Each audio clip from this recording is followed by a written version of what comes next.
Okay, let's unpack this. You know that feeling when your alarm goes off at 7 a.m.? Yes. And it's not just that you're groggy. It feels like physically violent. Like your body is actually grieving the loss of sleep. Oh, absolutely. It's the hit by a truck sensation. You are dragging yourself out of bed, literally bargaining with the universe for just 5 more minutes. Yeah, you feel heavy, your eyes burn, and your brain is just, it's offline. Right. But then, and this is the part that drives me crazy, you have a partner or a roommate or that one coworker who pops out of bed at 6 a.m. Without an alarm. Without an alarm. They go for a run, they make a full breakfast, and they're reorganizing the pantry before you've even managed to open one eye. And for years, I just assumed that meant they were a better person than me. That they had better willpower. Or more discipline. Exact. Or that they just cared more about being productive. I thought I was just lazy. But today, we are going to completely dismantle that idea. Because it turns out that struggle has almost nothing to do with your character, your work ethic, or your discipline. It has everything to do with a specific sequence of DNA sitting inside your cells right now. That is exactly the mission for this deep dive. We are looking at the extensive research of Dr. Michael Bruce. The sleep doctor. The sleep doctor, yeah. He's a clinical psychologist and a sleep specialist who has spent decades decoding what he calls your genetic sleep code. And his core argument is that the world we live in, the standard 9-to-5 world, is basically designed for only one type of person. And if you aren't that type, you are living in a state of constant, low-grade biological jet lag. Precisely. Dr. Bruce argues that the old binary we all know, early bird versus night owl, is way too simple. Right. It just doesn't capture the nuance of human biology. Through his research, he's identified 4 distinct chronotypes, 4 biological rhythms that dictate everything. Not just sleep. Not just when you sleep, but when your hormones are primed for focused work, for eating, for exercising, even for intimacy. And this isn't just a preference. You can't just decide to be a morning person if your DNA says otherwise. You can try, but you'll be fighting your own biology. Specifically, you'd be fighting the PER3 gene. The PER3 gene. That's the specific gene that regulates your sleep drive and your circadian timing. So today, we're going to help you figure out which animal you are. A lion, a bear, a wolf, or a dolphin. And more importantly, we're going to give you the cheat codes for your specific biology. Because once you know your animal, you can stop swimming upstream. Exactly. But before we get to the zoo, we need to lay a little groundwork on the mechanics of sleep. Dr. Bruce makes a really critical distinction between 2 systems. Sleep drive and sleep rhythm. Right, and I think a lot of people mix those 2 up. They do, but they operate independently. Yeah. Think of them as 2 separate gears turning in your brain. The first one, sleep drive, is purely chemical. Okay. It's a lot like hunger. If you don't eat, you get hungrier. If you don't sleep, your drive for sleep just builds up and up the longer you're awake. And there's a specific chemical responsible for that hunger, right? It's not just a feeling. No, it's a physical substance called adenosine. Adenosine. It's a byproduct of your cells burning energy. So as you go about your day walking, thinking, working, stressing, adenosine is accumulating in your brain. Okay. It floats around and eventually docks into these little receptor sites in your neurons. When enough of it builds up and plugs those receptors, your brain just says, okay, system slow down, time to crash. Which brings us to the world's most popular drug, caffeine. Yes. Because I always thought coffee gave me energy, like it was adding fuel to the tank. But Dr. Bruce explains that's not technically true. No, caffeine doesn't give you energy, it borrows it. Chemically, caffeine and adenosine are almost identical, right off by just a single molecule. So when you drink that double espresso, the caffeine swoops into your brain and parks itself in those adenosine receptor sites. It's like putting a traffic cone in a parking spot. Exactly. The adenosine, the sleepy chemical, is still there, floating around, waiting. But it can't park because the caffeine is blocking the spot. So you don't feel tired. You don't feel tired. But, and here's the catch, once your liver metabolizes that caffeine, the cones disappear. And all that built-up adenosine rushes in at once to park. And that is the afternoon crash. That is exactly why you hit the wall at 2:00 p.m. That explains so much. But knowing this mechanism actually allows for a hack that Dr. Bruce calls the naplet. This sounded fake when I first read it, but the science makes sense. It's a brilliant little biochemical trick. This is for when you are dragging, maybe you have a big presentation in the evening, and you need a serious reboot. Okay, what's the protocol? You take a cup of black coffee, add ice, so it's cold, and you can drink it quickly. You chug it, and then immediately I mean, right away, you close your eyes for a 25-minute nap. Wait, but won't the coffee keep you awake? That seems counterintuitive. That's the trick. It takes about 20 to 25 minutes for caffeine to get through your stomach, into the small intestine, and hit your bloodstream. Ah, there's a delay. You have a 25-minute window before the stimulant kicks in. While you nap for those 25 minutes, your brain is naturally burning off some of that adenosine, clearing the parking lot, so to speak. And then just as you're waking up, the caffeine hits the bloodstream. So you wake up with a double advantage. You've naturally lowered your sleep drive with the nap, and now the caffeine is plugging the remaining receptors. It's the most efficient way to reset your brain. It really is. I've actually tried this, and the timing is key. If you nap too long, you get groggy. Right. That's sleep inertia. 25 minutes is the sweet spot, but that's sleep drive. The second system Dr. Bruce highlights is sleep rhythm. The internal clock. The circadian rhythm. This is controlled largely by light and a hormone called melatonin. And Dr. Bruce points out a massive misconception here. Which is? People treat melatonin like a sleeping pill, like a hammer that knocks you out. I definitely thought that. You take a gummy, you fall asleep. I know people who pop those things like candy. But biologically, melatonin is the key that starts the engine, not the gas that drives the car. Oh, interesting. It regulates the timing of sleep. It signals to your body, hey, it's dark, we should prepare for bed. But it doesn't generate the sleep drive itself. Adenosine does that. Adenosine does that. And the timing of that melatonin release, when that key turns, is what determines your animal, your chronotype. This is where that Pete your R3 gene comes in. Exactly. The length of this gene determines your sleep drive and rhythm. And Dr. Bruce has identified 4 types based on this genetic timing. Okay, let's walk through them. I want to start with the lions, mostly because I'm secretly jealous of them. The lions, this is about 10 to 15% of the population. These are your intense early risers. The stereotypical CEO. The CEO who has run 5 miles, meditated, and answered 100 emails before you've even had your coffee. Their biology has just shifted forward, right? Completely. Their melatonin production stops very early, around 4.3 or 5.00 a.m. Simultaneously, their cortisol, the wake-up hormone spikes. So they don't need an alarm clock? Nope. They wake up clear-headed, hungry, and ready to attack the day. They love lists. They're operational achievers. But Dr. Bruce points out a pretty significant social downside. It's not all productivity and sunshine. It can be isolating because their battery is drained by 2.0 p.m. So early. By late afternoon, a lion is fading fast. And socially. Forget about it.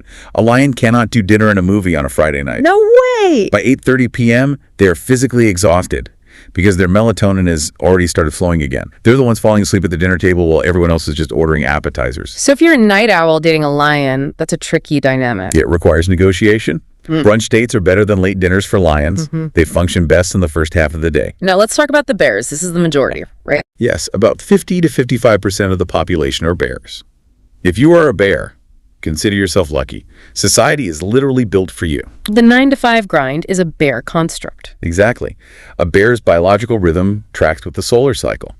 They wake up with the sun, their productivity peaks between 10 a.m. and 2.0 p.m., and they start winding down in the evening. They're the glue of society. They are, because they operate on standard time. They generally sleep well, have a high sleep drive. They're the people who can actually function in a normal office environment without feeling like they're dying. It must be nice to be the default setting. But then we have the group that I think suffers the most judgment, the wolves. Ah, the wolves. This is about 15 to 20% of the population. These are your night owls, your creatives, your hackers, your artists. And they get a bad rap. We call them lazy because they hit snooze 5 times. Or drag themselves into work at 9:00 a.m. looking like zombies. Yeah. It's a huge misconception, and frankly, it's unfair. Dr. Bruce is very clear. Wolves aren't lazy. Their biological start time is just shifted later. So their peak isn't until later in the day. A wolf's peak productivity isn't until late afternoon. Their creative brain often doesn't even turn on until 10:00 p.m. or midnight. They're the ones at the party until the end, helping clean up, because they are just getting started. There's a fascinating point in the research about wolves and intelligence versus academic performance. This is tragic, really.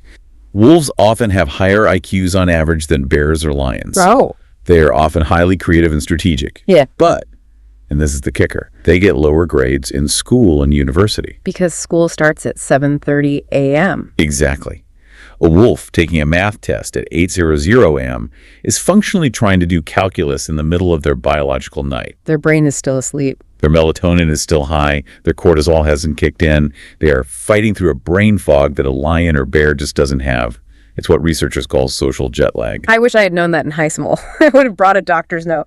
And then there's the fourth category, which was a new discovery by Dr. Bruce, the dolphin. The dolphins. They make up about 10% of the population. These are the tired and wired folks.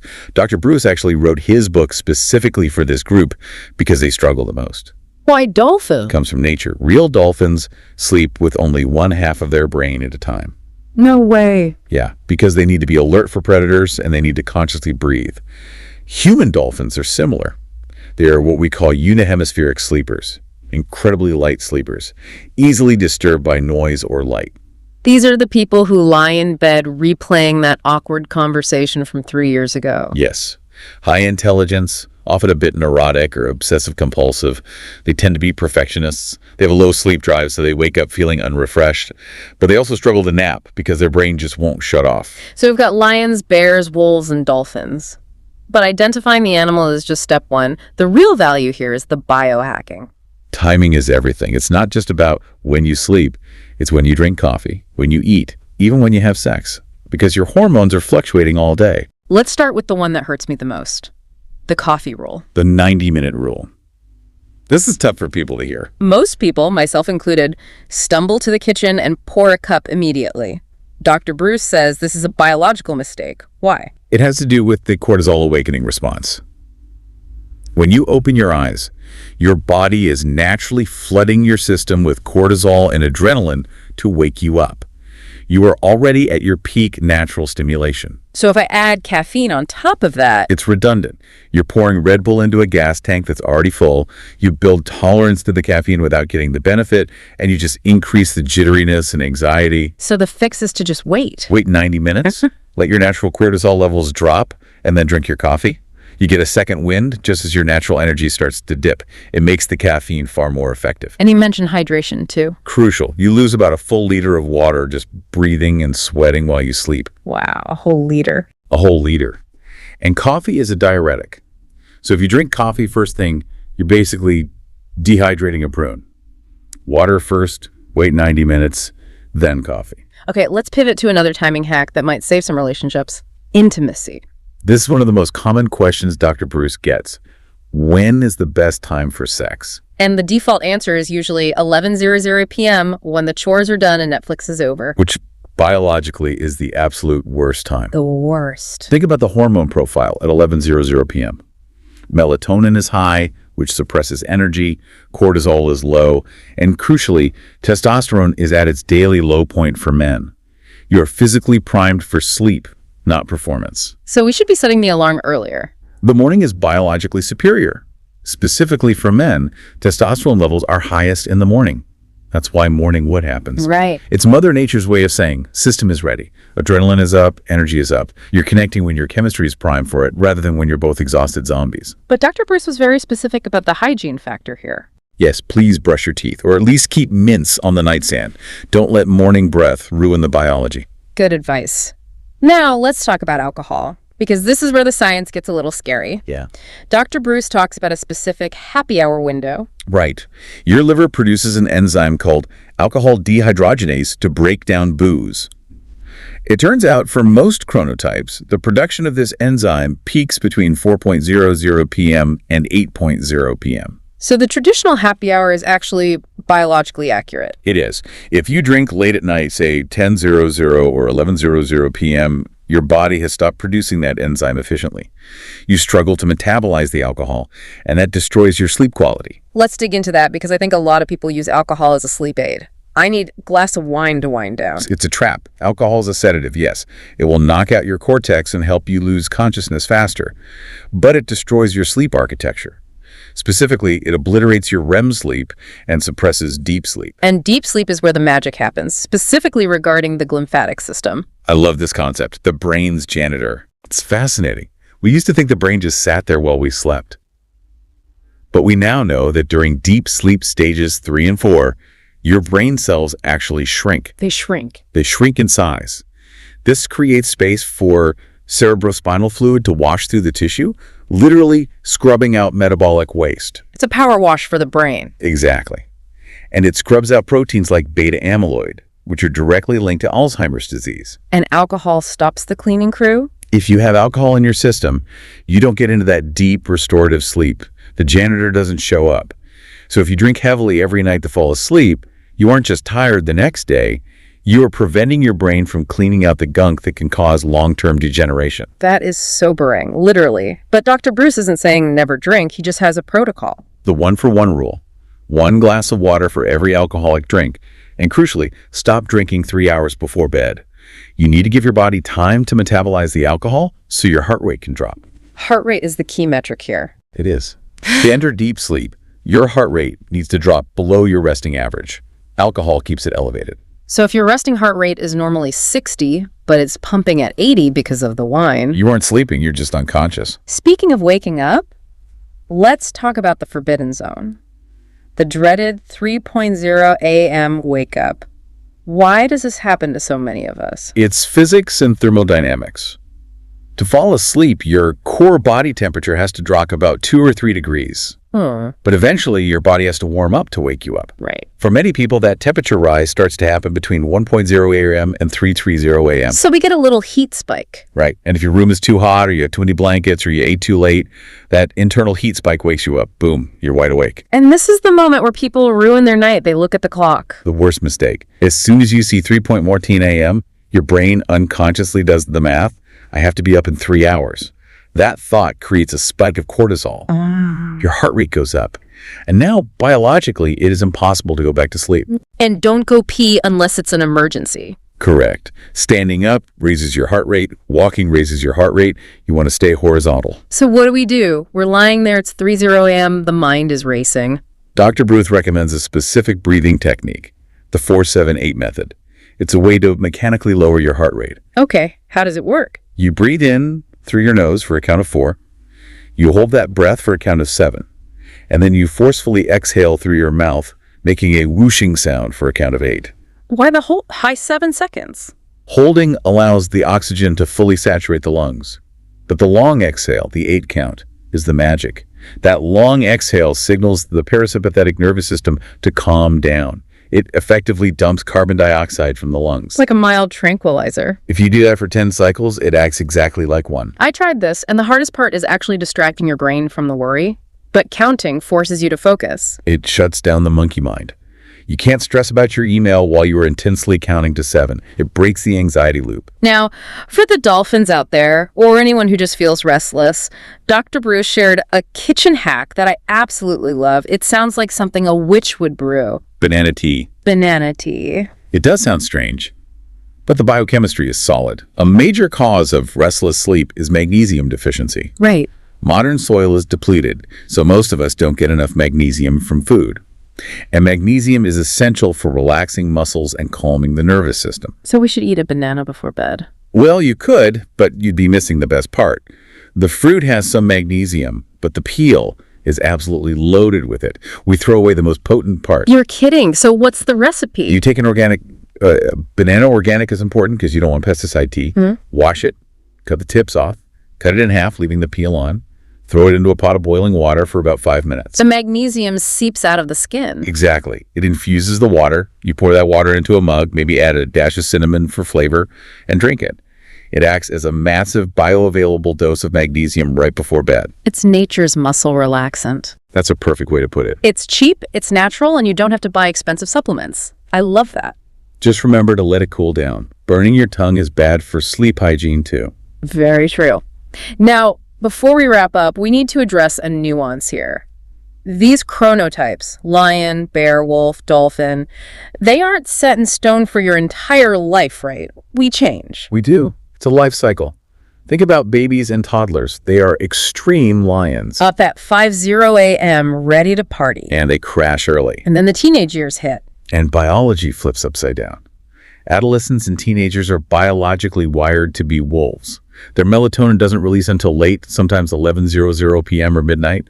They physically cannot fall asleep earlier. And they need to sleep until 9:00 or 10:00 a.m. Which brings us back to the school system. We are forcing millions of biological wolves to live a lion's schedule. It's a massive misalignment. We are dragging them out of bed right when they need the most REM sleep. And it's not just about them being cranky.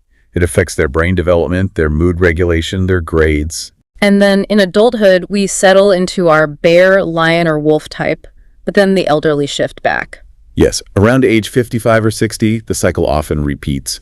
Melatonin production drops or shifts earlier.